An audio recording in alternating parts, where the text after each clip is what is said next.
Hola, ¿qué tal? Muy buenas tardes. Bienvenidos a otra sesión de Enuresis y qué bueno que hoy me toca compartir este foro con el doctor Ricardo Arceo, quien es urólogo y urólogo pediatra. Hola Ricardo, te doy la bienvenida. Hola Violeta, ¿cómo estás? Bueno, pues me da mucho gusto igual compartir el foro otra vez contigo. Y bueno, hoy tenemos un tema bastante interesante que siempre causa mucha inquietud entre todos, y es cómo manejar o cómo tratar el tema de enuresis con la familia. Si quieres empezar a comentar algo. Muy bien, Ricardo. Pues recordarle a la gente que nos está acompañando el día de hoy que no es lo mismo que un niño tenga eventualmente accidentes, aunque provoque malestar y disgusto y cierta pena, que un niño que tiene ya diagnosticado enuresis. Porque hay una gran diferencia, porque esto va a ser constante, va a ser una conducta repetitiva y que definitivamente va a desgastar muchísimo la relación de los papás con el nene y también de su entorno. Comúnmente caemos como en regaños, estar recurriendo a algunos recursos que a lo mejor no son los más adecuados y definitivamente pues es un motivo de consulta tanto tuya como mía, porque los papás llega un momento en que necesitan echar mano de otras herramientas y nos dicen cómo abordar el tema, lo tengo que abrir o no con la familia.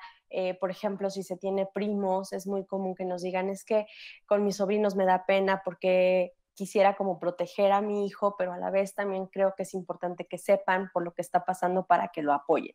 Entonces, si estás de acuerdo conmigo, una de las estrategias principales de las que vamos a echar mano es la comunicación. Es importante que el pequeño comprenda que se trata de una enfermedad, que no es algo que va a controlar por sí mismo, que no es algo que él esté haciendo mal, que no está fallando y que por lo tanto es importante que él también decida en qué momento hablarlo y con quién. ¿Qué te parece este punto, Ricardo?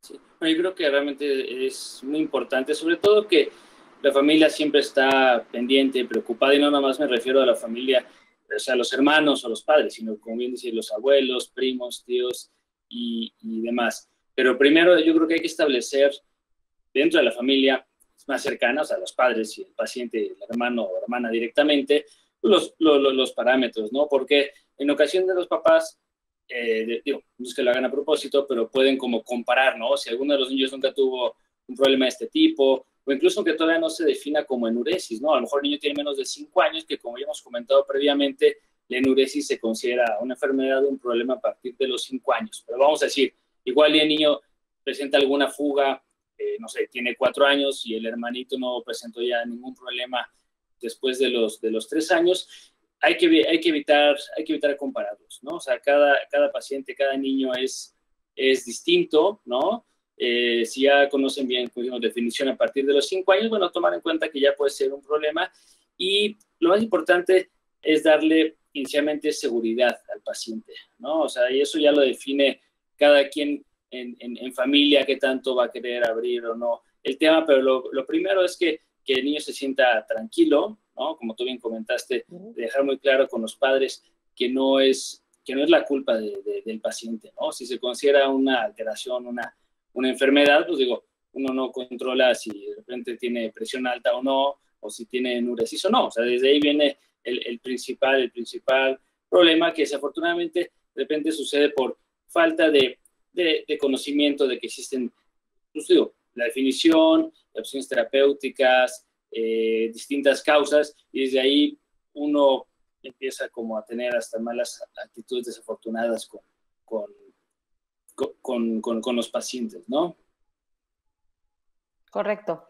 Si bien, como lo dices, es importante que la familia delimite la comunicación, es decir, que sepa y reconozca hasta dónde va a poder platicar de esto y con quién. Por eso es importante que también el niño participe en esta decisión, porque al final del día es un problema que él está viviendo y en consecuencia la familia.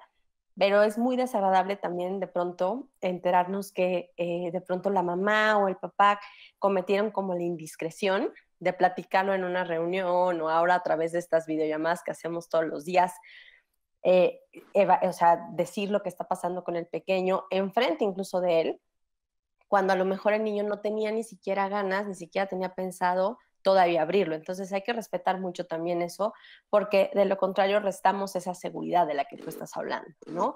Decirle también que vamos a hacerlo con la finalidad de protegerlo, es decir, que la gente no se burle, que lo entiendan, que lo apoyen.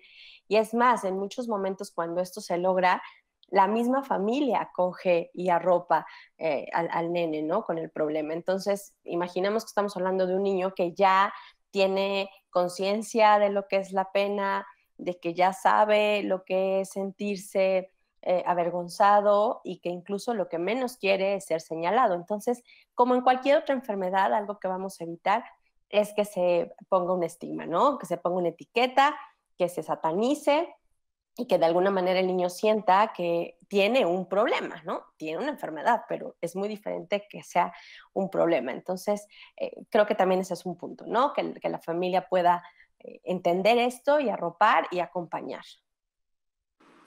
Sí, de hecho, por ejemplo, incluso parte de lo que nosotros hacemos igual, cuando tú los ves en consulta, igual cuando yo los veo, lo que les comentamos es que es un trabajo en equipo, ¿no? Hay que mejor equipo que sea con tu familia, con tus padres o hermano o hermana, incluso ya que logramos empoderar al paciente, al principio igual obviamente le va a dar pena y demás, de hecho llegan a la consulta, no quieren decir por qué, o sea, cuál es el motivo por el que vienen a consulta, o uno ya más o menos les va sacando información, y lo más importante es darle seguridad con los padres. Cuando el paciente ya se siente hasta un poco empoderado, sabe que él va a compartir responsabilidad con los papás, incluso con los hermanos, y uno como médico, en tu caso como psicólogo, que tratante, si hacemos todos un equipo, ya el paciente se siente mucho más empoderado, mucho más seguro, incluso después puede ser que ya hasta lo platique de manera más cotidiana, sin tanta pena, incluso hasta con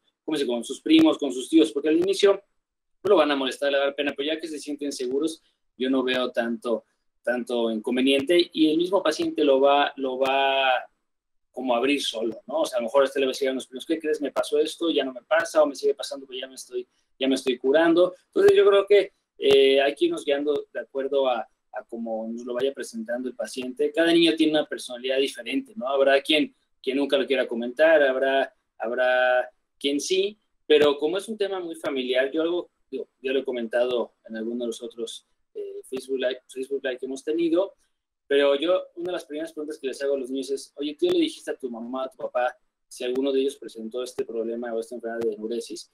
Y nunca lo saben, ¿no? Entonces, ya que se dan cuenta que es probable que alguno de los padres lo haya presentado porque tiene alguna como más o menos tendencia familiar o hereditaria, por decirlo así, ya hasta les da más confianza y les da mucha fuerza para hacer un buen equipo con los padres. Incluso sabemos que estos niños tienen problemas en la escuela, ¿no? O sea, no nomás es la familia, sino muchas veces incluso es su ambiente, o el ambiente escolar es diferente por la situación que estamos viviendo en la actualidad, pero es bastante común que les dé pena y que se sientan atemorizados de ir a la escuela, bueno, que se den cuenta que han tenido accidentes. Y otra cosa que, tomando eso en cuenta, que yo le ayudo a los niños, les digo, ¿sabes qué? Así como tú vienes a consulta, digo, te aseguro que de tus 20 compañeritos que tienes en el salón, más de uno también sufre de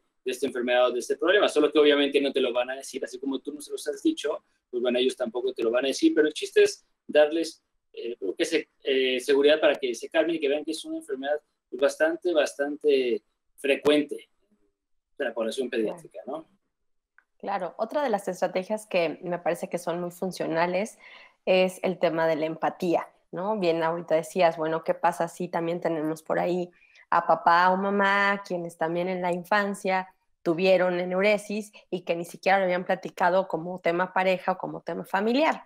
Entonces, si se tiene, por ejemplo, la oportunidad de abordar, porque ya se decidió abrir el tema, con los hermanos o con los primos o con la familia más cercana, el ejercicio finalmente de, bueno, ¿qué sentirías tú? ¿Qué te gustaría sentir?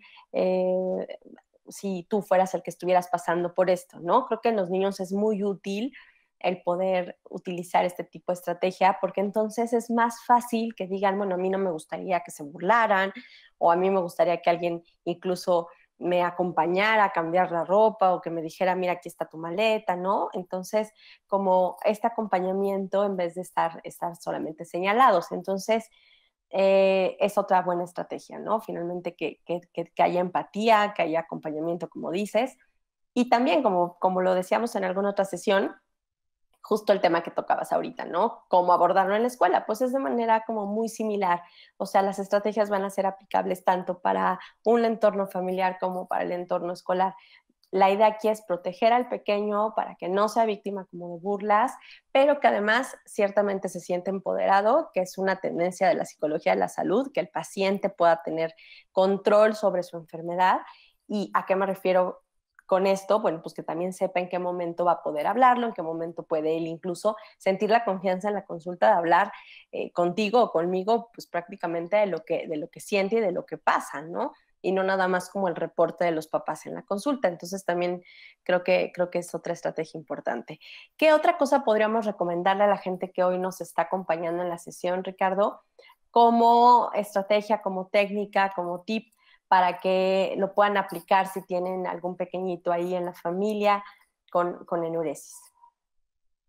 Pues yo creo que, ahora no sé si tips, sino más bien cómo manejarlo. Sobre todo, yo creo que con los abuelos es un punto muy importante, porque, digo, en la época actual sabemos que los abuelos fueron una parte muy importante tanto de la educación, del cuidado de los pacientes, de los niños, ¿no?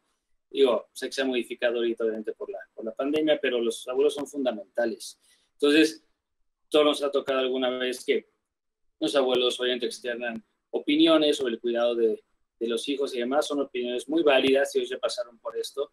Sin embargo, quien, digo, toma las decisiones y todos son los padres, ¿no? Y en este caso yo creo que el niño hay que enfocarse en él directamente, ¿no? O sea, porque obviamente, los abuelos obviamente siempre lo hacen con todo el cariño, pero pueden ser un comentario de que no, es que tu papá también le pasaba esto y después de un cinturonazo se le quitó, ¿no? Yo creo que pues, el niño hasta se asusta. Entonces yo creo que el mismo niño, como tú dices, va a ir abriendo la situación, incluso hasta para platicarlo con sus abuelos, obviamente tomar, o sea, ser receptivo en la manera en la que los abuelos quieren ayudar y hacer los comentarios y demás, pero al fin de cuentas, como dijimos, si empoderamos bien al paciente, pues el mismo le puede decir a los abuelos, es que, pues mira, ya lo estoy tratando y mis papás ya me llevaron a que me revisen, ya tengo algún tratamiento y sobre todo guiarlo con las decisiones que vayan tomando los padres con los especialistas, ¿no? O sea, siempre hacemos caso y tomamos los mejores consejos del resto de la familia,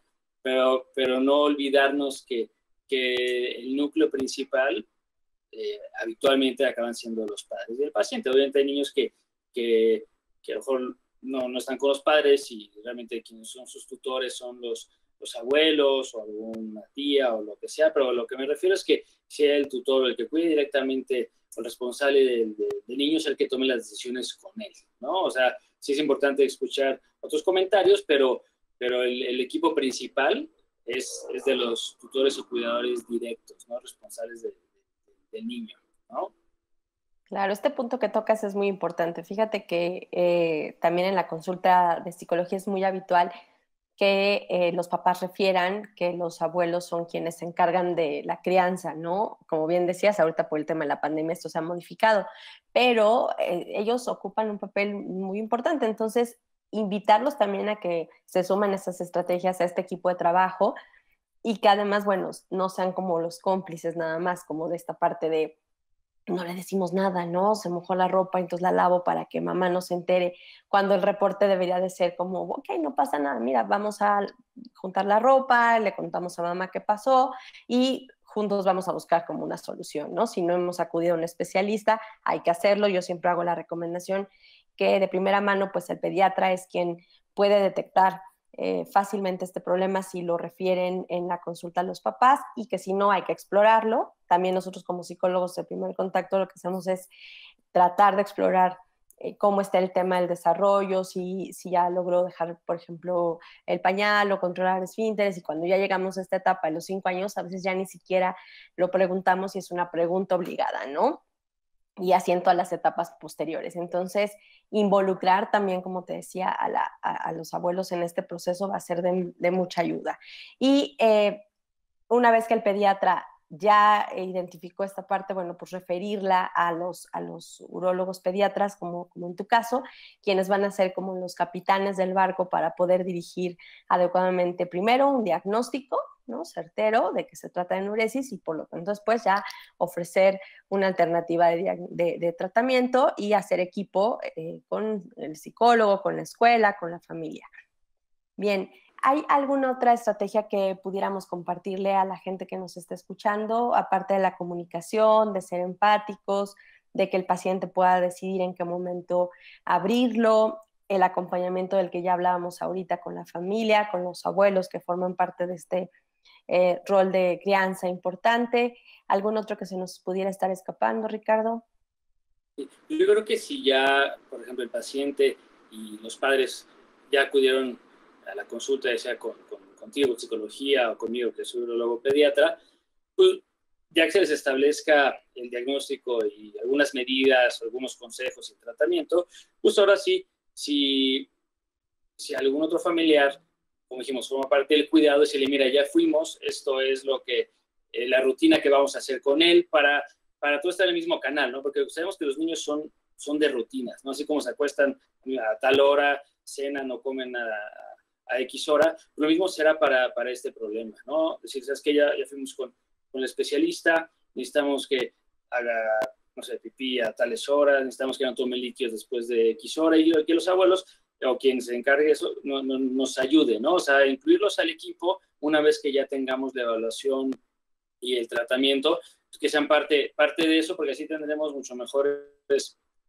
resultados, estamos todos como en la misma línea, en la misma conducta, incluso hasta, como dijimos, si el niño está bien empoderado, ellos mismos le pueden decir o sea, a la tía, a los abuelos, ¿sabes qué? Pues me dejaron esto, tengo que hacer estas rutinas, estas tareas, y así a todo el mundo en equipo, en conjunto, la verdad nos vamos a tener un mucho mejor resultado. Nosotros, bueno, yo como médico lo vería de manera muy satisfactoria, porque a mí me toca hacer una parte importante, pero al fin de cuentas lo más importante es que el paciente esté convencido, que esté seguro y que quiera pues, tratarse de esto, y así todo lo vamos a apoyar y seguramente nos irá bien a todos, ¿no? Claro, hablar siempre de los beneficios del tratamiento, ¿no? Perfecto, Ricardo. Pues vamos a ir ahorita a nuestra sección de preguntas, que es donde tiene la oportunidad la gente que nos está acompañando en expresar sus dudas y en que nosotros podamos aportarle algo más. ¿Estás de acuerdo? Entonces, vamos a nuestra sección de preguntas.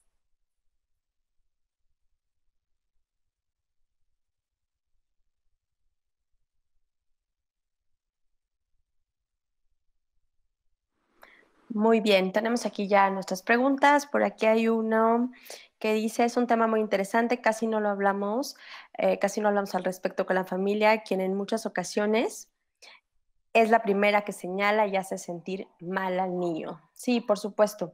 Como decimos, la familia a veces por falta de información o por costumbre llega a etiquetar a los pequeños y es quien pues debería de ser como quien arrope más, ¿no? Este rol del acusador nunca es útil, entonces es algo que debemos evitar. Aquí tenemos otra pregunta, Ricardo dice, ¿esta enfermedad puede prolongarse hasta la adolescencia?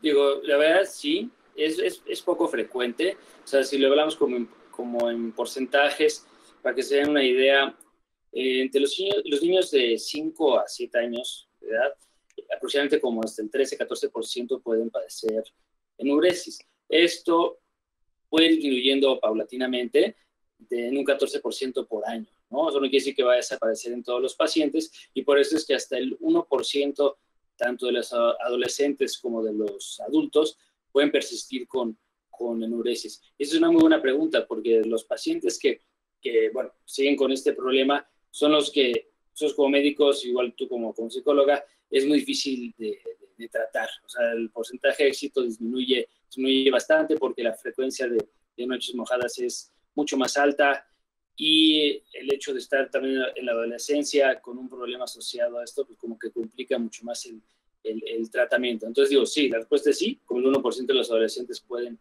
persistir con enuresis, por eso el motivo de acudir a tiempo con alguno de los especialistas. Perfecto, aquí tenemos otra pregunta, dice, ¿qué hago si el niño no quiere que le diga a nadie de la familia? Pues respetarlo. Eso es importante. Idealmente, el acompañamiento, si la familia lo sabe, pues va a ser más fácil de llevar. Pero también si el niño decide que no se quiere tocar el tema, hay que respetarlo. Y ahí también nosotros en la terapia podemos sensibilizar al niño a que vea el beneficio de poderlo compartir, de que no lo viva solo. Pero eso sí es algo que debemos respetar. ¿Estás de acuerdo? Y yo creo que, y sobre todo al inicio, como lo comentamos previamente, Claro. ¿no? Al principio el paciente llega con mucha pena, con mucho temor, se siente culpable y demás. Entonces, conforme va avanzando, va viendo mejoría y está siendo empoderado, incluso él solito probablemente vaya a querer abrirlo con algunas personas de toda su confianza, pero bueno, como tú bien dices, si a la mera hora, por su tipo de personalidad, por cómo es el paciente, quiere mantenerlo cerrado con sus padres, está bien. O sea, mientras esté tratando y que está dando resultado, está perfecto. Entonces yo creo que sí es súper importante respetar la decisión del paciente, porque aunque sean niños, no quiere decir que los padres tomen todas las decisiones, ¿no? Quien está sufriendo las consecuencias y todo esto es el niño. Entonces yo creo que es parte de la responsabilidad que tenemos todos como terapeutas o como especialistas y los padres de respetar lo que ellos quieren en ese sentido.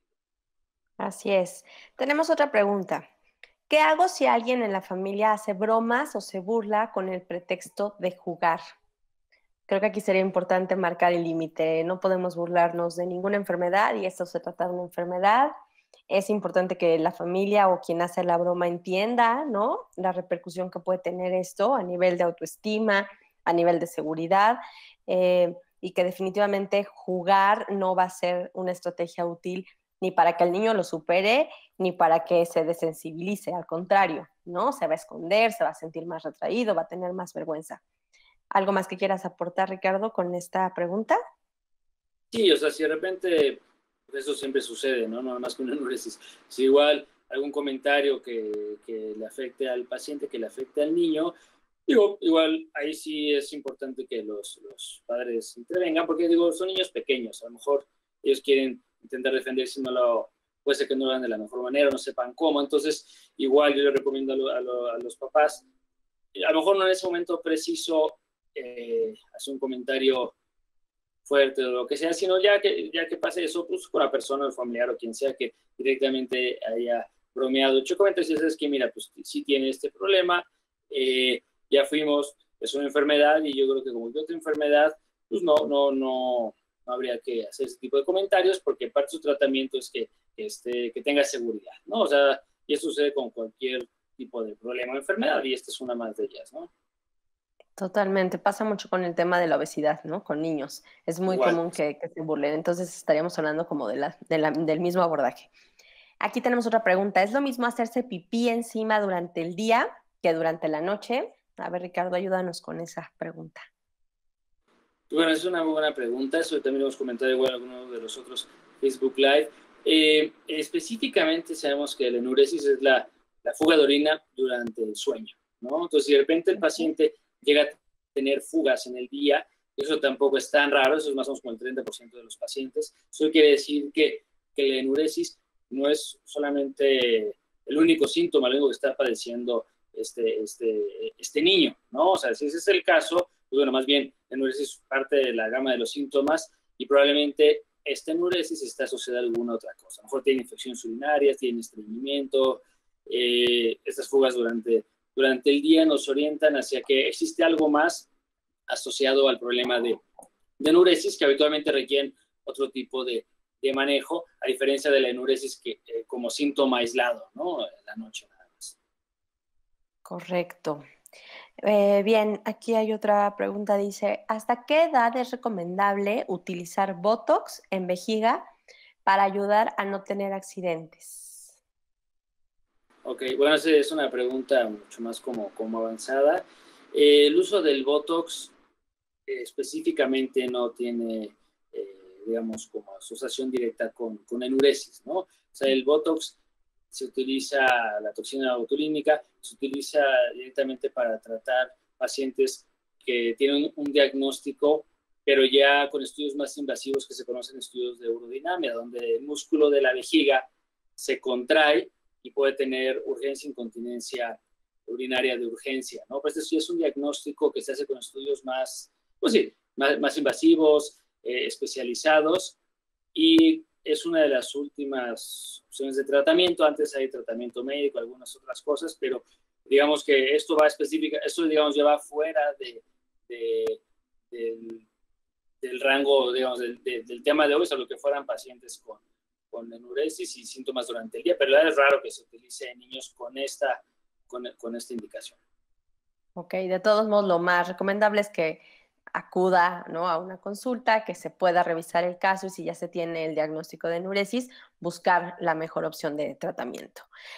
Tenemos por aquí otra pregunta respecto a los tratamientos. Dice, aparte del tratamiento y ejercicios, ¿qué más se puede hacer?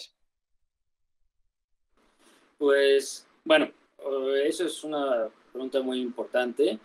Eso ya se los diremos nosotros como especialistas, porque depende de la causa de enuresis, ¿no?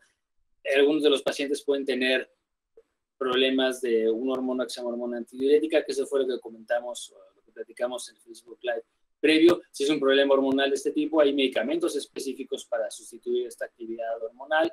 Si son pacientes que a lo mejor no tienen el reflejo, digamos, de sentir la vejiga llena mientras están dormidos y tienen esta fuga, ahí existen algunas alarmas específicas para enuresis. Si son los pacientes que a lo mejor, además de enuresis, tienen fugas durante el día, incontinencia de urgencia, etcétera, existen algunos otros medicamentos que logran como relajar el músculo de la vejiga, pero eventualmente son distintas herramientas las que vamos usando, tanto unos buenos hábitos para hacer pipí y popó, que muchas veces si eso se hace de manera adecuada y el paciente sigue bien sus rutinas, puede ser que incluso hasta desaparezca el problema o baje mucho la frecuencia y luego no requiera ningún tratamiento médico, o sea, dar una medicina específicamente, ¿no? Entonces yo creo que aquí es donde el especialista los puede orientar para saber cuál es la causa específica, porque si no se da el medicamento con la indicación adecuada, pues no hay buenos resultados.